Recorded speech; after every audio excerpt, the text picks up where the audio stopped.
To the Colorado Small Business Development Center. Here we provide low-cost resources and free one-on-one consulting for the life of your business. A little fun fact, if you're not the owner of the business, but you're in the leadership team of the business, you can also take advantage of the services. So let's say you run the HR department for a small firm. You could come and get some HR advice, talk to our lawyers, and how does that work without even being the owner of the business, which is pretty cool. So we want to welcome you here. This is part of our Wednesday series, where every Wednesday we are having subject matter experts come in to talk about various topics. Last week we were in here talking about credit cards, processing, and fees. Here we're talking about wellness and how to be well-rounded as an entrepreneur. So every single week we're going to record these sessions and we'll publish the recordings in our newsletter. So if you follow us on pikespeaksbdc.org, subscribe to our newsletter, you'll hear about all of our upcoming workshops, big events, and all of the great resources that we provide through the SBDC. I'm going to turn it over to Rebecca, who's one of our advisors here. She's our wellness coach that helps you think holistically about how you manage your business and your personal life.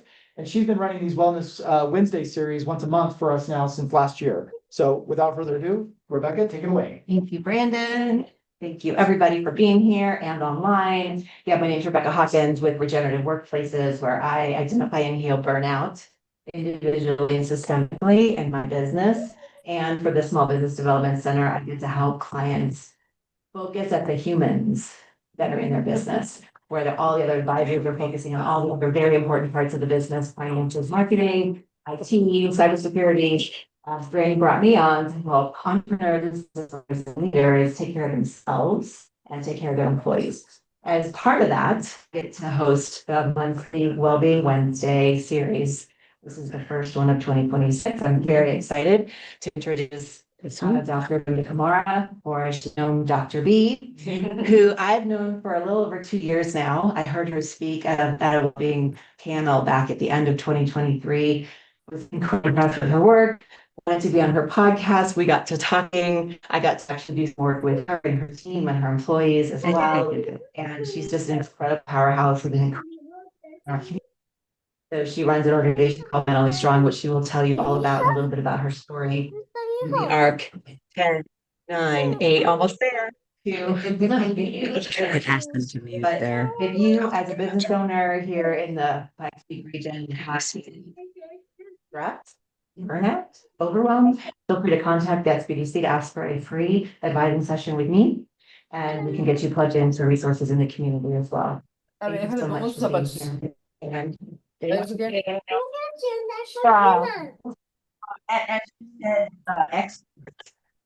said, I'm clearly not an expert in technology. I have this cute little clicker. I'm hoping that I can use it, but he might be my clicker. For a minute, it will be, yes. So I just want to start with something dramatic, but it is important for me to get it out so that it doesn't distract you when I'm speaking. I have lost 3 children and my husband over the course of 20 years. I stand here in mental strength, like it's me, right? And and I just want everyone to just, it's not mine. It's not my trauma, right? Like, because it's important, because sometimes we hear someone else's story and we take that on and because the story feels so heavy, right? So it will come out a couple of times as I'm telling stories and things like that, but I just like to get it out of the way that I am an authority in mental strength, not because of the degrees that I have, but because I've lived it and I've figured it out. So learn it. We're going to talk about how do you learn / teach mental strength? How do you live it so that you can level up your life? Haha. Why is it hard? What is mental strength? Let's define it first. Rebecca, what is mental strength? it means the ability to have Oh my gosh, capacity comes up a lot in this slideshow. Yeah. Capacity is this ability to handle life, not just the hard things, right? Because if you think about grit is like, I can push through any hardship, right? But I can't go on vacation. I can't rest. I can't relax. because the capacity is not there. No one taught us how to train our mind from elementary school all the way through. And we often think, oh, somebody, I get this all the time. I don't, you're so mentally strong. I couldn't do what you do. And that's not fair to you if that's what's going on in your mind, right? Like you can, this is not an innate ability. It is a system. We've never taught in our attempts to destigmatize mental illness. We have taught mental illness. Our young people know what depression is. They know what anxiety is. They know what coping skills are. They know they should feel their feelings. They shouldn't ignore their feelings, right? So in the workplace, we have a pretty significant disconnect between people over 40 and people under 30. Would you agree? So not that it was bad, but we just swung the pendulum all the way over here. And when real mental strength is in the middle of being able to manage those things.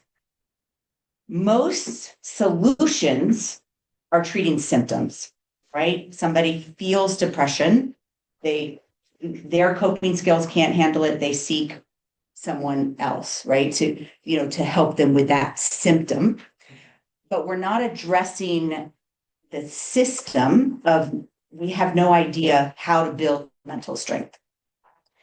Willpower works for a short time. Who runs on willpower? That's your gasoline. Willpower is your gasoline. Preach, girl. It works. I mean, and that's why we continue to do it. But at what cost? Physically, mentally, and we all can hit a ceiling, right? We all get to that point that we just can't do anything else.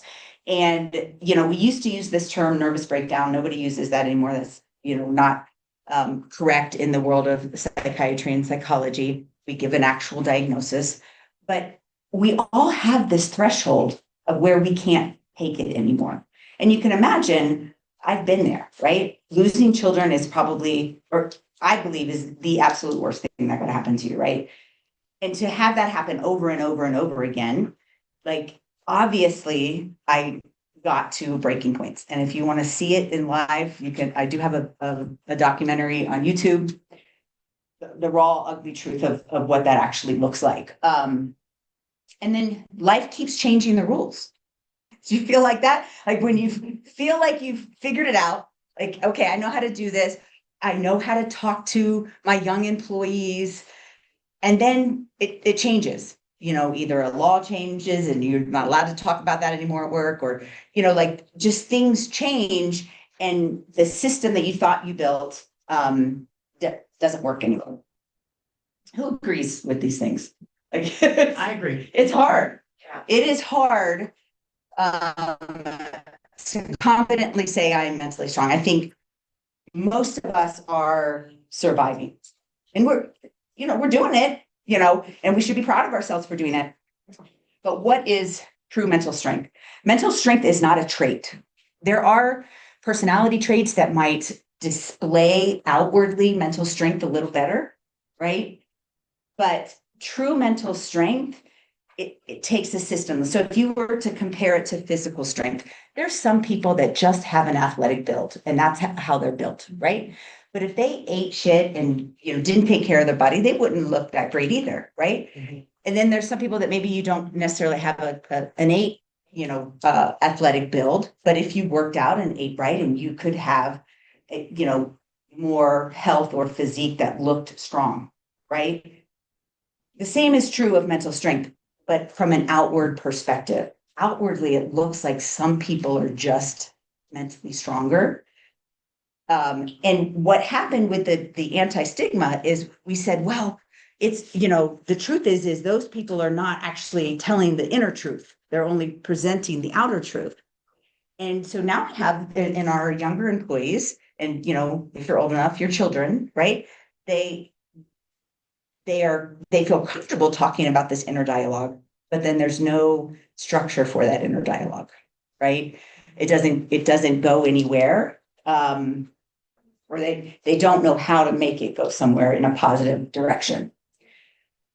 Agency is outsourced to experts. Agency is this, we are actually personally responsible for our mental health, mental strength journey. And I'm a mental health professional, and I believe that there is a time in some people's lives for medication, and there's people that are predisposed to difficulties that need medication. Absolutely. However, I'm talking more about mindset of there's a dependency. I'm going to go and this pill is going to fix me. I'm going to go to this therapist and this therapist is going to fix what's going on inside of me. And so not on purpose, right? But as a culture, we've outsourced that agency, that it belongs to a professional once you hit a certain line, right? And most of us are over here going, line. Exactly. And we're trying to figure it out, right? We often react versus, actually training for mental strength. Think about that in the realm of physical and food as well. You go out, you eat too much, and then the next day you skip breakfast because you're like trying to compensate, right? So we're often reacting rather than training. And we're not teaching that it's a transferable skill. If you know how to be mentally strong, you can teach someone else to be mentally strong. And it's mostly because like we think, okay, I'm mentally strong, I'm doing it. I don't know how, right? Like, so even if you are sitting in that confidence of mental strength, you can't communicate it to your kids, to your younger employees, because you don't have the words. Like, I don't know, I just figured it out, right? So that's the problem around mental strength. So the old rule was whatever doesn't kill you makes you stronger. Have you heard that? There is a lot of jails, psychiatric hospitals, and other places that the people in it would disagree, right? That what doesn't kill you can internally kill you, right? Like, so we're not just talking about mental health symptoms, but also, criminal and poverty symptoms and just the whole piece of we all have a threshold to not be able to function anymore.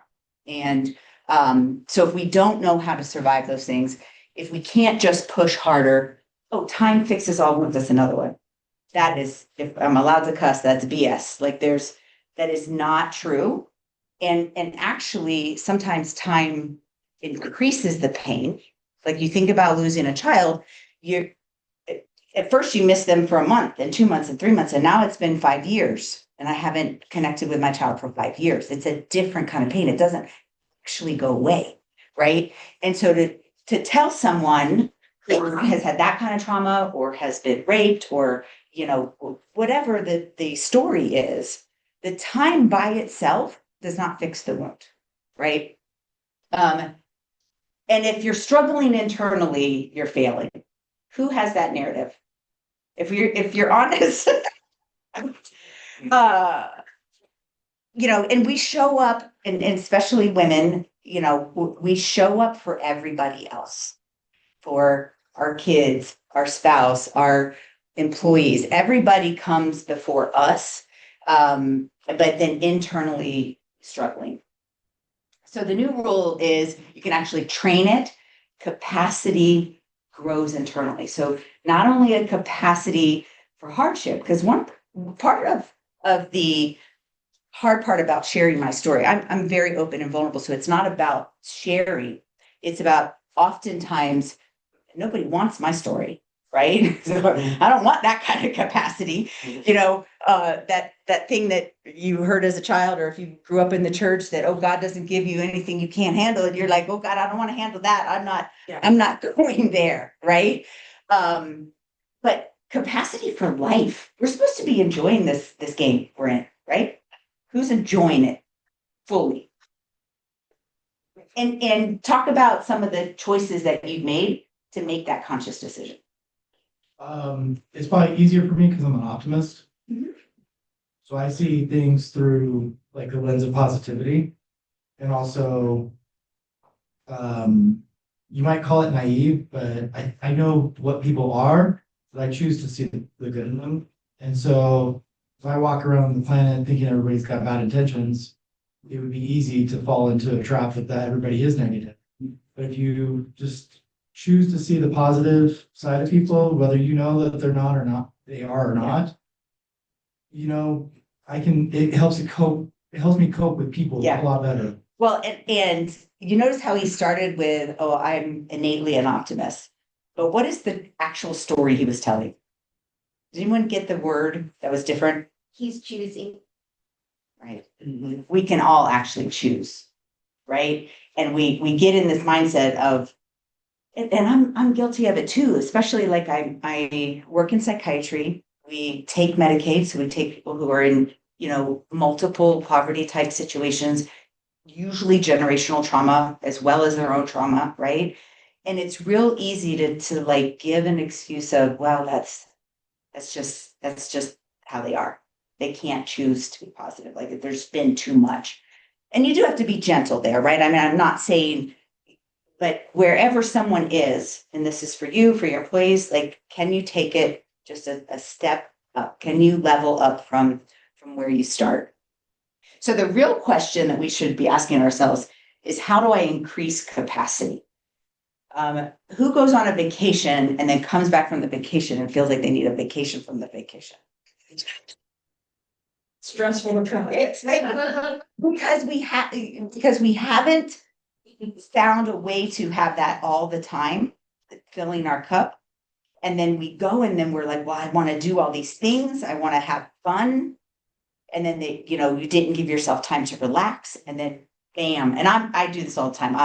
My flight comes back at Sunday night at like 11 o'clock and I got to be at work in the morning. I'm like, why do I do this? Why do I do this to myself? That's a choice, right? So I want you, whatever your story is, whatever's going on in your life right now, if things got drastically worse, would you be able to handle it? You have to, or you would survive, right? But let's try to reframe that of, I can start training, not for the horrible, right? Just training to increase capacity so that you can show up for yourself first. And having multiple children, when they say put on the child's oxygen mask before you put on yours, and I don't know that I would actually do that in an emergency. I understand the logic. I'm like, oh, I get the logic, because if I pass out, neither one of us have a mask, right? I get the logic, but I'm not sure I would do that in an emergency situation, right? But can we train our brains to do that on a regular basis, right? Choosing to fill our cup, to be taking care of ourselves. So in the midst of this trauma over the course of 20 years, I created what I now call the Mentally Strong Method. And it is a flywheel. Does anyone know what a flywheel is? Do we have any engineers or Jim Collins fans in the room? So a flywheel, it is an engineering concept, but it is, if you repeat these things over and over again, you can't help but create a momentum that increases capacity. It is a law, right? It's like riding a bike. If you're riding a bike and you're pedaling hard, you create momentum. Even if you hit a hill, right? It's easier to get up a hill if you've been pedaling on that bike, right? Mm-hmm. So if you know what mental strength is, how to build it, you're increasing capacity, a hardship comes, you are going to have more momentum to get up, up that hill. You still might fall at some point and have to walk the rest of the way, right? Like there's reality, and my life showed me that. Like, it's not just, and this was the hard thing for me, and being a part of a pretty strong faith, and then saying, well, if you just do X, Y, and Z, and you have faith and you pray, positive things will happen. I do a lot of alternative work and meditation, and if you just think positive, you can create the whole environment around you. And there's a 60-40 rule there with the negative thinking. But this ability to not just react to whatever's coming. And this is what happens when you go on vacation, you're just reacting to the fun.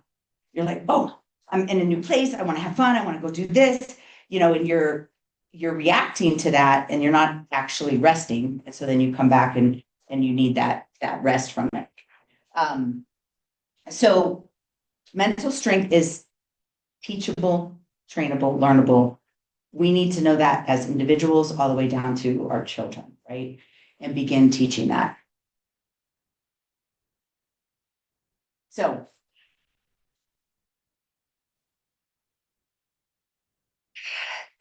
this goes way deeper than the psychiatric nurse practitioner with the doctorate and lots of additional kind of certifications and stuff. This is in the midst of, I had adopted 5 children.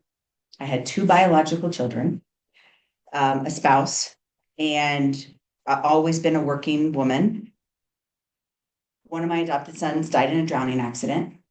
And 6 months later, my biological son started having catastrophic epilepsy. Within 1 year of that, my 2 preteen daughters, who are the biological sisters of the boy that drowned, started running away, doing drugs, all the things that are horrible for a mother. My son Reggie could not stop seizing. I mean, it was constant. So medical trauma, running to the emergency room, ICU visits, teenagers running away.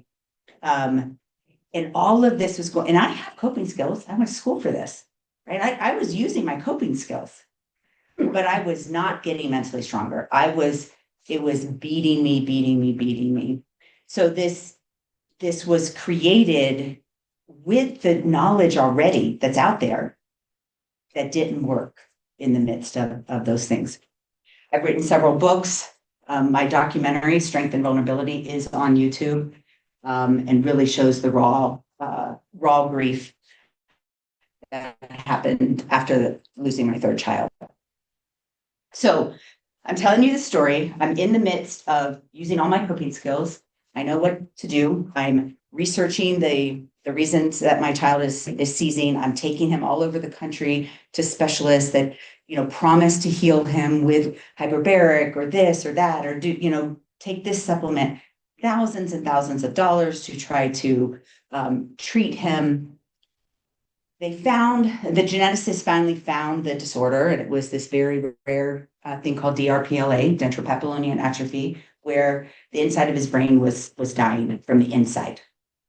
And they're like, oh, by the way, it's autosomal dominant, which means you or your husband have it, and your other biological child has a 50% chance. I thought, okay, well, we're going to test everybody. And I knew for sure that my daughter didn't have it. She was healthy, it was fine. Got the results back. She has it. My husband has it. And I've got the girls were running away. I had tried to put them in programs, spending, $10,000, $20,000 for treatments for them while I'm still trying to stabilize my home. And this was a breaking point. It was too much for one person to handle. And, as the mom, I think we take on more emotionally, as far as all of those pieces. And I'm carrying the weight of not just the mother, but the medical professional too, because this is so rare. The neurologists had never heard of it. This was before AI, so they couldn't even really Google it. There was one doctor in the whole world that had treated 6 people, right? That's how rare this was. And so I was doing all of the research. I wanted somebody to rescue me. Who sometimes sits at home and most of our marital fights are because we want the spouse to rescue us. Do something to make this go away. Denise always be coming to me like, "Can you rescue me, Brandon?" I was at chamber meeting last night. She's like, "Rescue me." Asked you. Yeah. I mean, when things get to be too much and you don't know what to do, that's, that's all the princess stories that we heard as children, right? That somebody was going to come and rescue us. And some people get rescued. Nobody's coming to rescue me. And, I really wanted things to work out. And I wanted to be enough. Like I wanted my story to be like I was able to heal my child, and then they make a movie about us. Instead, I have a movie about grief, right? So, but in those moments, we often beat ourselves up. I'm not good enough. I'm not smart enough. I'm not enough. Like I'm not enough. And what I realized is that has shown up in my whole life, not just in that moment, right? So if I had learned how to manage that prior to, I would have a little more capacity, right? So there it was. And I remember very distinctly, I called my mom crying. And I'm going to try not to tear up, but I called my mom crying. And she said what seemed like the stupidest thing, but if you believe in a higher power, it was the catalyst for this whole method. She's like, why don't you just journal? And journaling is a therapeutic tool. Lots of people use it. And it was a little irritating to me, right? And my mom was just trying her best, right? But I did sit down that night and started what I thought was scribbling. And this has turned into what I call a thought map, because I don't think in these long narratives. And honestly, if I wrote down all the negative things that were going on in my head, I knew the reverse psychology of that was bad. Like you don't write down these negative thoughts, right? Because it gives them more power. And so that was the catalyst to this mentally strong method. Do we really know how to think? We don't teach our children to think. We teach them right and wrong. We teach them values, but we don't actually teach them how to think. We've taught them how to identify the emotions, but not necessarily how to think through them. And so that is the first. So this is that flywheel. Think, organize, then you have to choose. And you were going to say. He moved the slide. Oh, I got it here. There's pictures of this all over my office. Are you not paying attention when you come to my office? I'm like, I didn't touch it. Okay, I'm watching the chat. Yeah. So that was the catalyst, and it wasn't very helpful in the beginning. But as I began to do what I now call a thought map, I began to see patterns that I was saying and doing the same thing. And I know you're not supposed to talk negative to yourself. I know that, right? But why? And what else was there? And there was a lot of grief. And this is before I lost Reggie. The grief of, my son is not normal. He's never going to marry. He's never going to be normal. Like, the fear of losing him to death. Like there was a lot of grief. And then there was a lot of trauma of, multiple things that were happening to him. So when you read almost all self-development books, it talks about something about positive psychology, right? They'll say, think positive, don't think negative, like different ways to kind of, train your brain to think in that positive. And I had read all of those books. I am a consumer of knowledge, and I had read all of those things.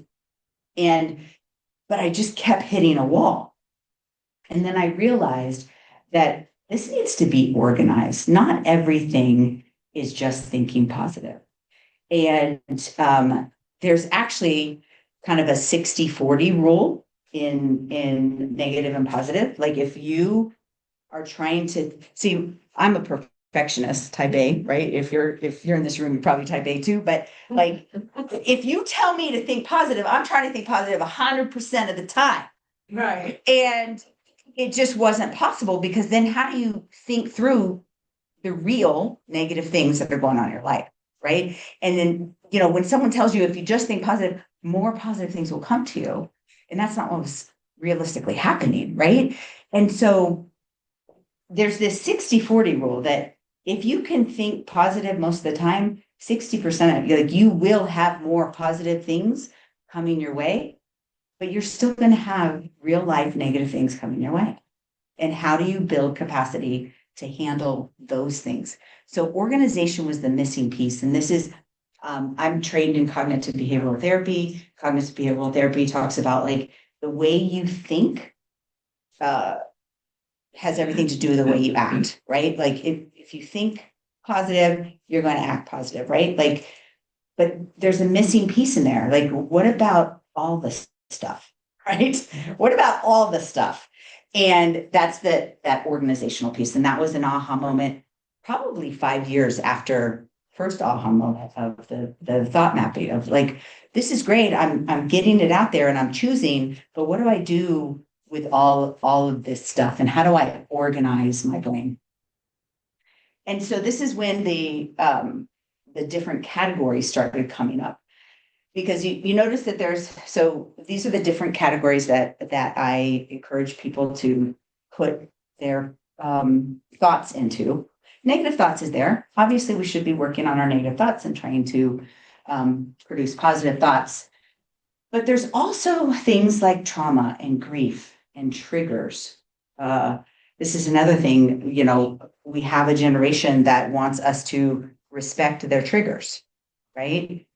And I always turn it around. A trigger, it's not about what I said. I will try not to mispronoun you, or I will try not to, say offensive things. But, what button is that pushing inside of you? It's really not about, you can't, as much as they want to, you can't control, you can't control your triggers. You can control how you respond to your triggers. So it's different than just thinking positive. You can't go, nobody's going to offend me. Nobody's going to offend me. You can't do that because somebody's going to offend you. And then what? Right? So it's this process of organizing those different thoughts that are going on because you do something different for each of those categories. And then your choices can be aligned with what you're trying to do there. Oftentimes our choices are reactive. You said, well, if something horrible happened, I would just show up. I would show up and I wouldn't quit, right? And that's what we do, right? But and this is why oftentimes, and for me as well, like I get depressed when it's all over. In a tragedy, I can respond just fine. But when it's all over, a week later, everything's, not urgent and I'm feeling depressed, right? Because I didn't actually, go through this process and making choices in line with what we really want. And this is important of being able to identify your kind of personal visions and long-term goals. Yeah.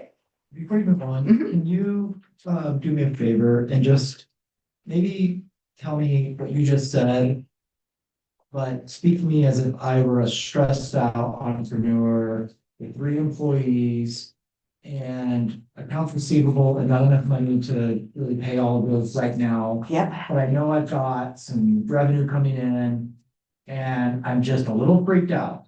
Mhm. So there's 2 answers to that, and it would really depend on it, because remember, everything is a choice. So if you superficially said, okay, all of those things, I need to organize them. I know I've got some stuff going on. I know I'm reacting, but I also don't want to let my employees go. I need to figure out this money thing, right? And I'm going to prioritize that, but then I'm going to commit to, in 2 months when this settles, I'm going to dive in and figure out this thing organized. That would be the first one. The other one would be like, I want to figure this out now, and I have the capacity right now, right? Because all change takes a little bit of capacity. So if someone were to come to me right after my child's death and tell me, I think you should do this program that, you're going to learn all these things, what do you think I would have said? Yeah, not today. So timing matters, right? But I think what happens is when you don't bring a conscious choice to it, you never get to it. You never increase that capacity. You're always in survival mode. Yeah, I guess I think about when you're in your most stressed out state, you're probably more vulnerable to being offended. Mhm. You're probably more inclined to just feel itchy about everything, Mhm. right?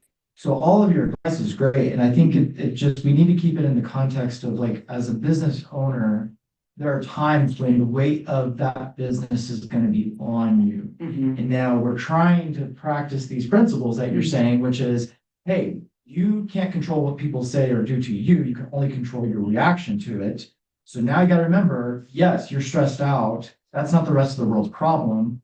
How do you now like try and elicit, you got to be conscious about Yeah. that. You got to be very aware. Well, and there's actually three, and I can tell you that every man that has come to me for help has already broke. Okay. And so that there are three times where you come into this space, right? Yeah. It would be, after I've broken and I need help immediately, right? Yeah. Then there's, I don't know if I have enough capacity right now. And then there's the, kind of preventative. I know I've got stuff.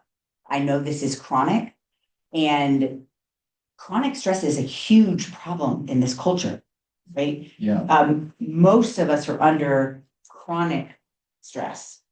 And if we don't start addressing that, we will feel the physical manifestations of that. We now know that, your stuff is going to come out in physical health issues, not just mental health issues. People used to think it was just mental health. And it's mental health and physical health. Yeah. So we think, we organize, we choose. That is going to, if you get nothing from today, I want you to memorize those 3 words. And just the next time you come into any kind of problem, you're like, oh, let me think about this. Let me try to organize it. Even just those 3 words, without understanding how to go deeper, you're going to be able to make better, less reactive choices, right? So we never were taught how to think. We talk about, oh, that's my personality. I'm an introvert. I'm an extrovert. I'm a type A. I'm a type B, right? We say it's innately this way. This image kind of talks about the difference between a male brain and a woman's brain. Have you ever seen this? Men, and this is, everybody's got masculine and feminine traits, right? But masculine brain is very compartmentalized, right?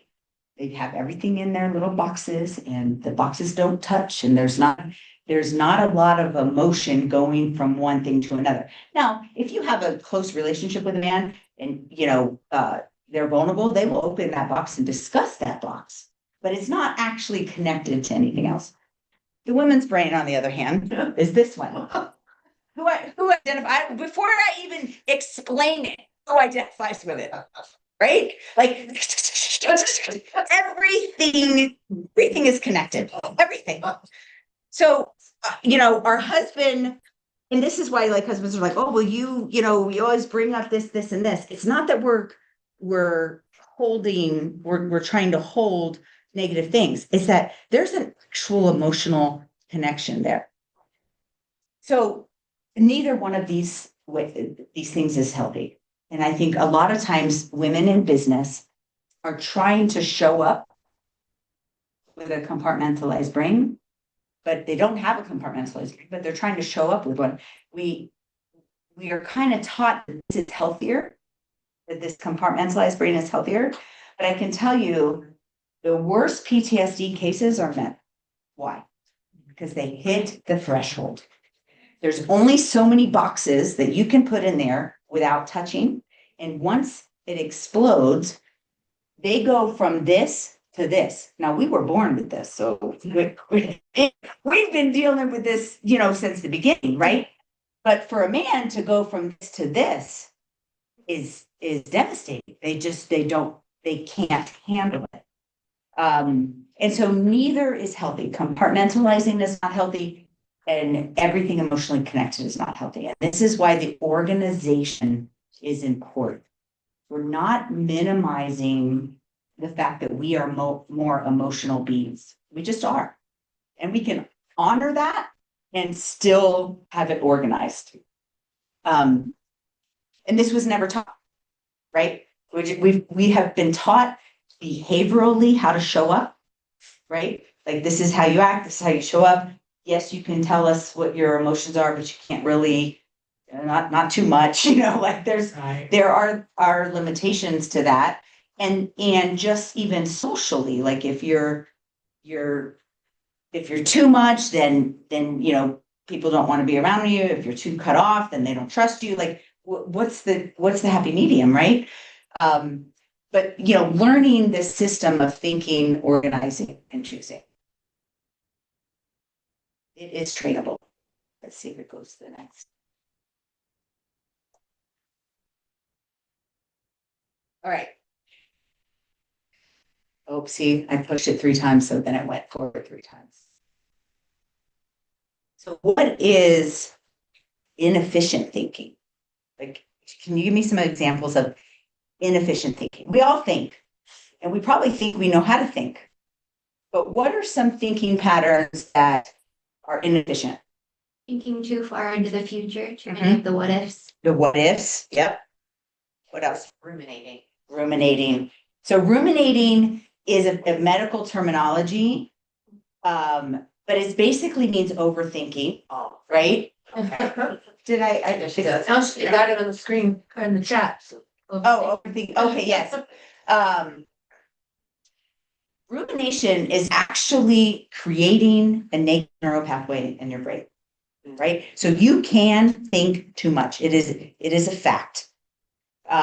And so you're creating a loop every time you say something over and over again. And this is why positive thinking is super important, right? But if you have real problems you're trying to think through, and someone tells you, no, just think positive, don't overthink. Well, how do you not overthink? Like, when you're actually trying to think through and come up with a solution, right?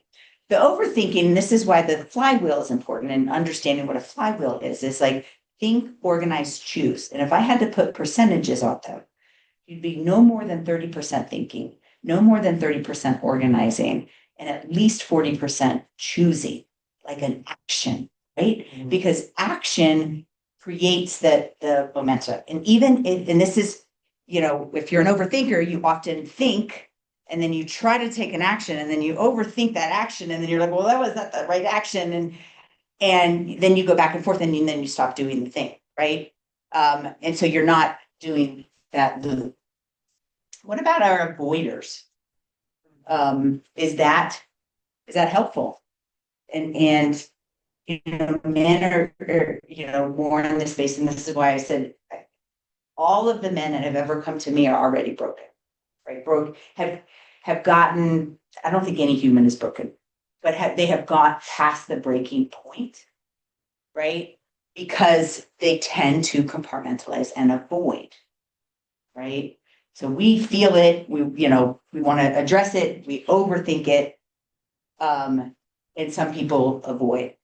I know a lot of women who, like I said, are trying to show up like men and avoiding, making conscious. They know they got stuff, but they're avoiding. Forcing things, pushing through. Now, in emergencies, that is the right choice.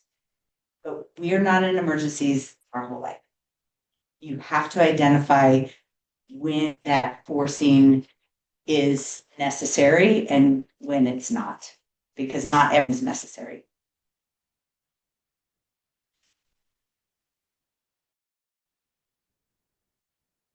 I don't want to push you, then I end up going ahead too many slides.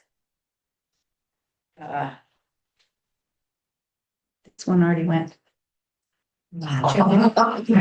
Yeah. Okay. So what is real thinking. How do you know if you're overthinking or if you're solution based thinking? Any idea? The answer's up there. But when you think, do you ever come out with clarity?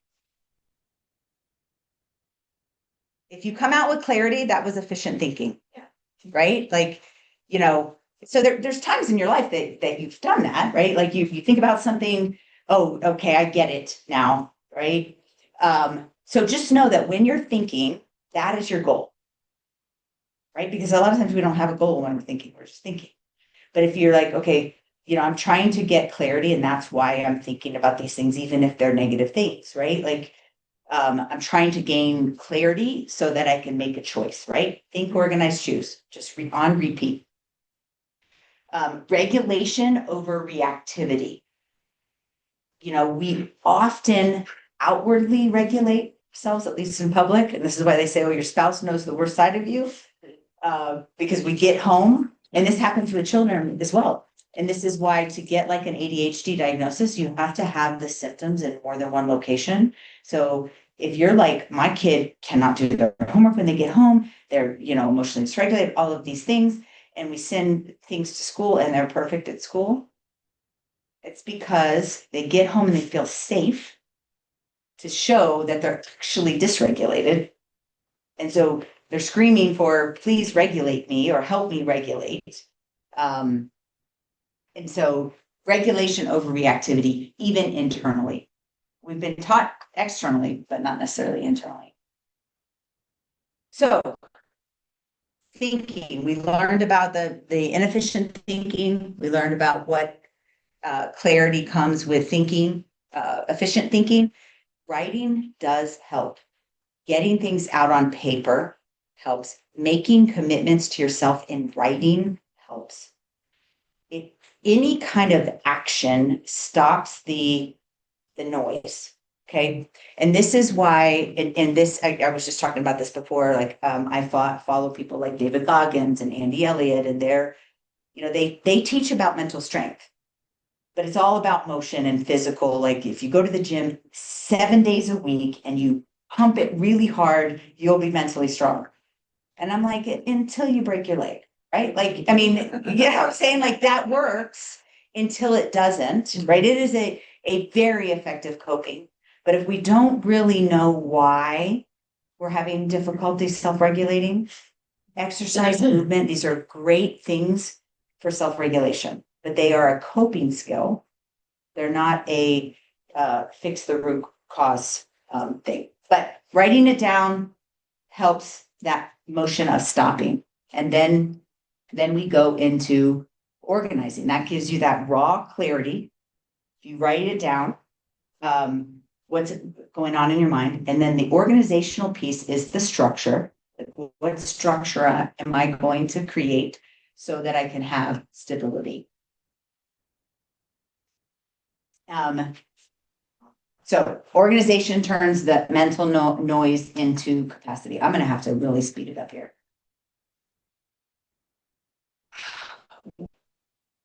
I speak to professional women all the time. And what do you think the number one reason they don't want to learn what I teach? What do you think? Yeah, you deal with this too, right? Vulnerability. Well, the first one, I can't go there.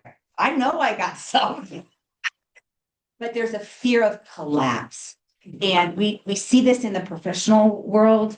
But that's because you waited too close to the break, right? And you're either going to break and have to go, or you're going to, try to figure it out beforehand.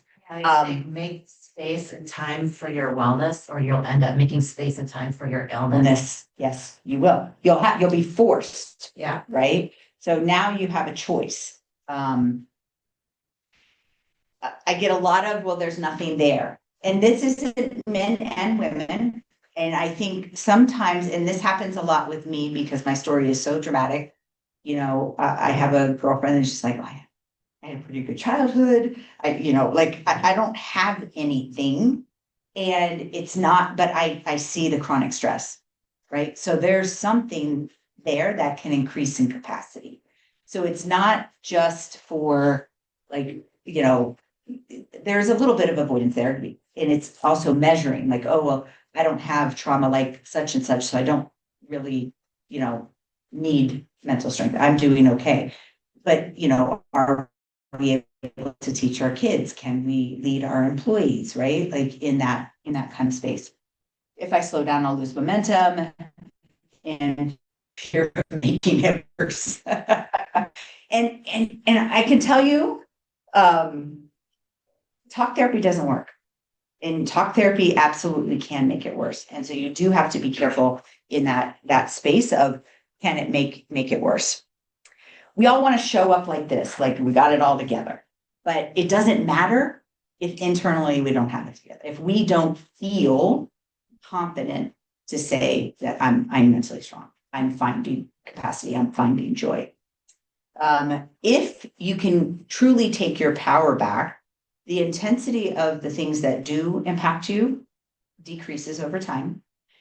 You get more energy. Who wants more energy? The mental load drops and capacity increases. And capacity is not just capacity for hardship, it's also capacity for joy. You need energy to be joyous and happy as well, right? Don't let the inner world suck that out of you. This is repeating some of those things, but understanding ourselves, insight actually is what produces that confidence, right? I know what my triggers are, and maybe even know why, but where are my choices? How can I differentiate? How can I actually decrease the intensity of those? I think, again, with the anti-mental health stigma, it's like we can name it. You're triggering me, you're hurting my feelings, don't do that, don't say that. But it's taking a lot of your energy to try to manage those things.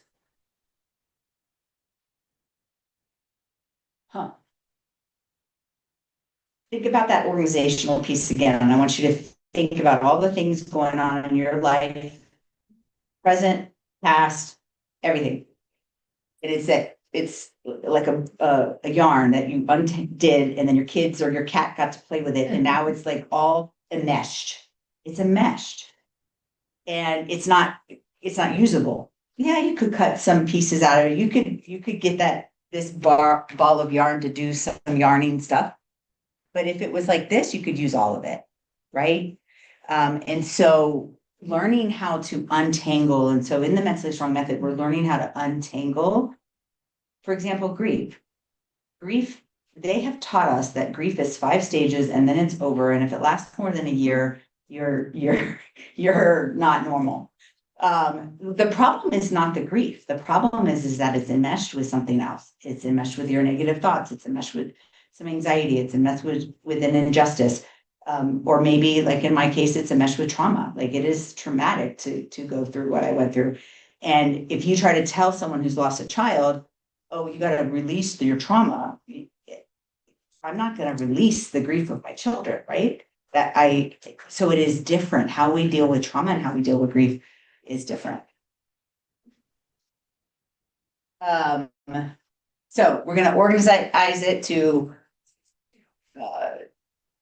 for usable strength, wisdom, confidence, and that tools work better. So it's not that the coping skills that you're currently using are not good. They're good. They've gotten you this far.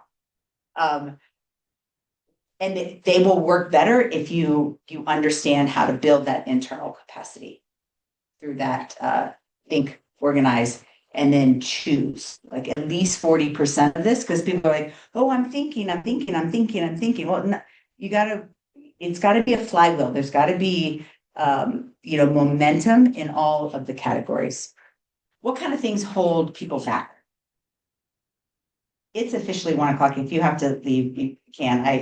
But I'm gonna just finish. If that's Negative language, negative language, like saying I can't. Yeah. On that, or fear. Yeah. Fear. Fear. For sure.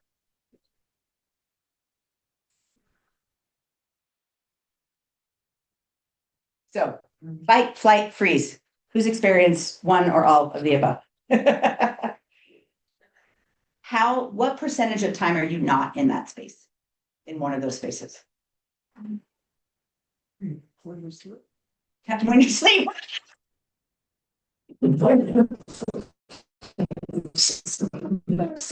You're unconscious. Yeah. So when I say making choices, even small choices, so you can leave here today and say, okay, everything I see from now on is going to be in this lens of think, organize, choose. And I'm going to, do that flywheel. And you can make small choices and you will begin to move forward. But if you had like a vision of how you want to show up in the world and you could articulate that, and I can give you a super simple example. Like we always talk about like our physical health, right? And people are like, oh, I want to lose weight or I want to do this. That's not a vision. That's a goal, right? But it's not a vision. A vision is, for me, my physical is I want to be physically fit enough to do adventurous things when I travel because I love to travel and do adventurous things, right? Like that is like who I want to be. So when I show up at the gym and I don't really want to be there and I, like it's about a bigger picture, not just a promise that I made to myself.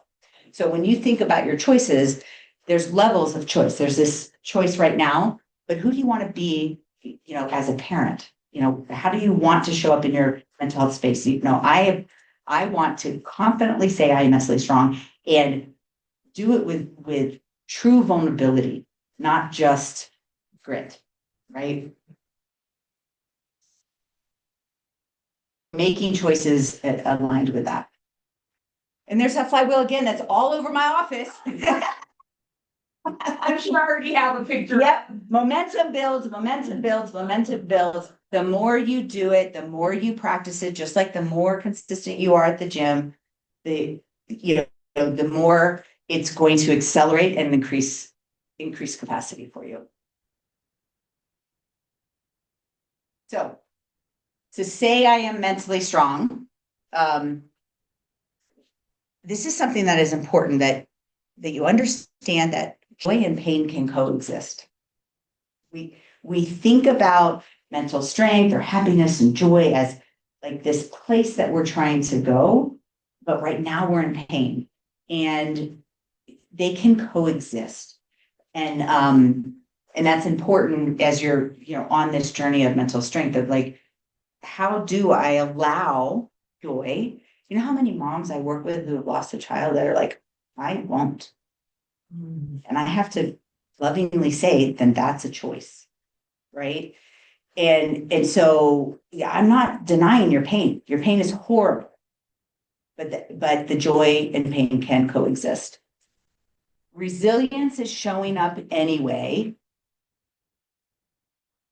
but mental strength is even more than just resilience. And I think many of us are resilient. We're showing up anyway. And then really learning to trust yourself. The whole movement of love yourself. Most people don't even like themselves. How could they love themselves, right? Or do we even know ourselves? I went through a period of time and I'm like, I don't even know what fills my cup. I have been caring for other people for so long. I don't know. I used to like to do gymnastics, but I'm 50 something now. So I don't think that's the right choice, right? Like, so this self-love, self-trust, it has to be built from a foundation of knowing yourself, then liking yourself, and then you can love yourself and trust yourself. All right. That flywheel is on repeat. Think, organize, and choose.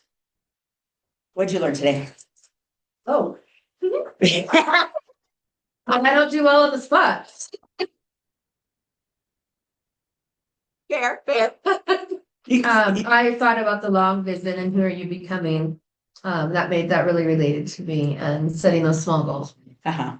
Cool. What more do you need? Could you give an example of organizing?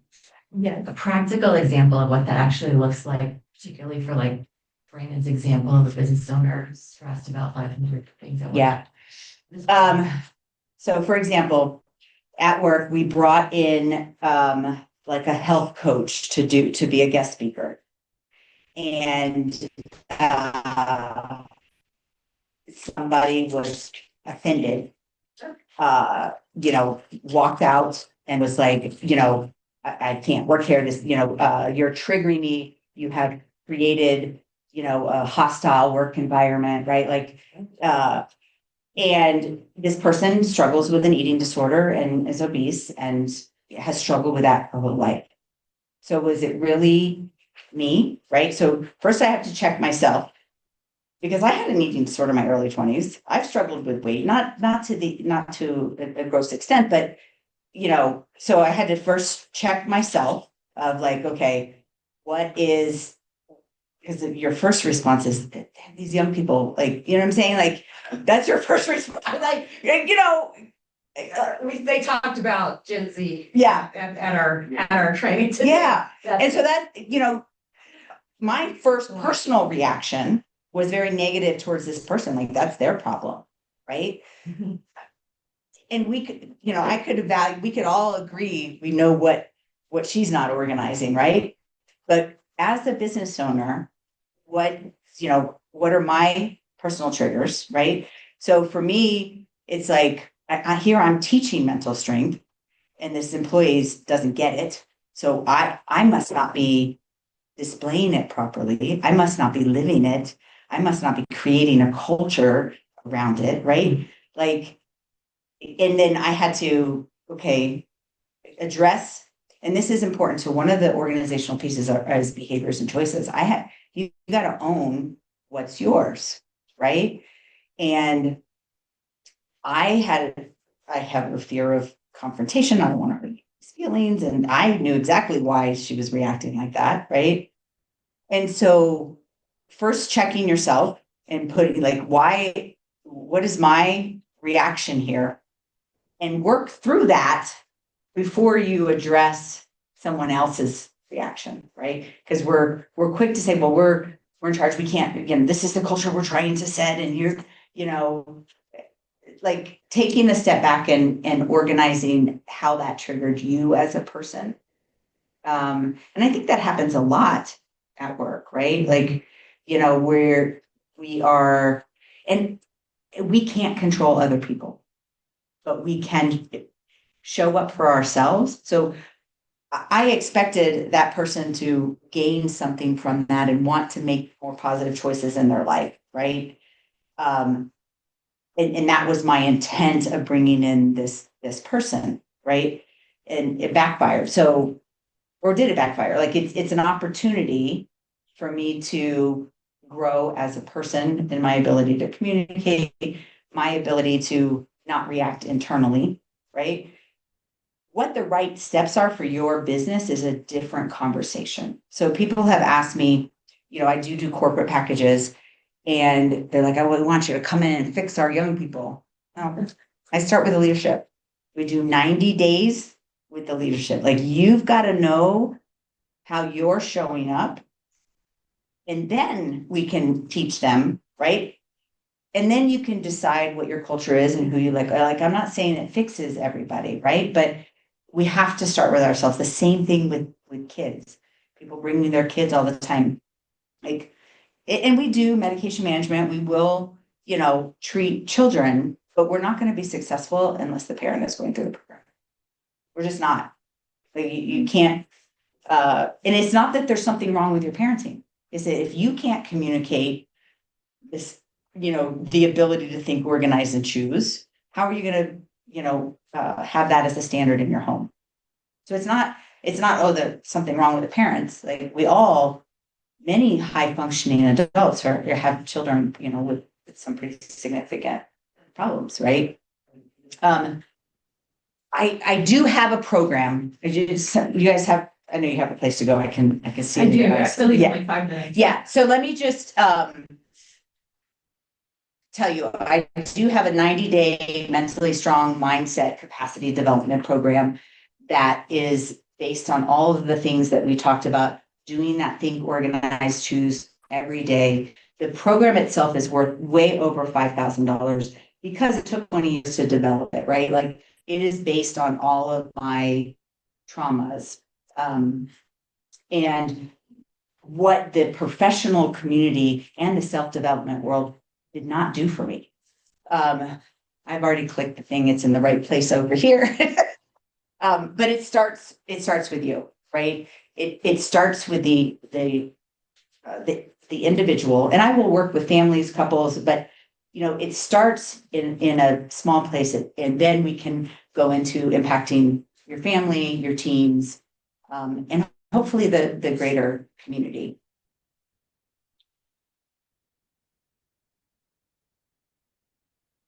I'm just going to go to the actual cost breakdown slide. You can't see any of those numbers, but the program is for 90 days, you work with a coach, and every day you are working on this think, organize, and choose. So we do ask you to commit 15 minutes a day. It's just for 90 days, like it's a commitment to yourself for 90 days. And you work with a coach. That coach is responding and texting through those times, plus doing a one-on-one coaching session 6 times every other week.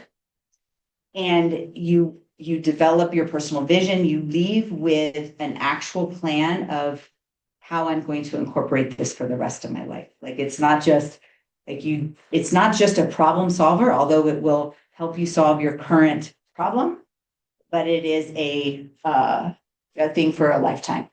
It comes with all of the resources that you need to be successful, including online courses and a ticket to the next event. I'm doing this for $3,000. If it's today, I can do a bonus of I will work directly with your coach. Usually the coaches are working on their own and getting 12 sessions instead of 6 sessions in that 90 days. So that's our program. We do over the course of 90 days, right? Reset. That's our brain can only do things for 90 days. Like we can only stay focused for 90 days. Yeah. So thanks for that. Awesome. Thank you. Yeah. So much. Thank you Yeah. so much. Oh, we do such great work in the community. We really do need skills and experts and professionals like this helping us with practical tools, because like you said, we're all in chronic stress right now. So very well said, very true. But think, organize, choose. Like you can apply that today, right? Like whatever is going on, you can apply that today. Thank you. Yeah. Thank you. And thank you everyone online for joining us Yes. today. Please, thank you for the comments in the chat. We saw the learnings. That was great. And we appreciate you delivering this response. Yeah. This will be online. Absolutely. All right. So much.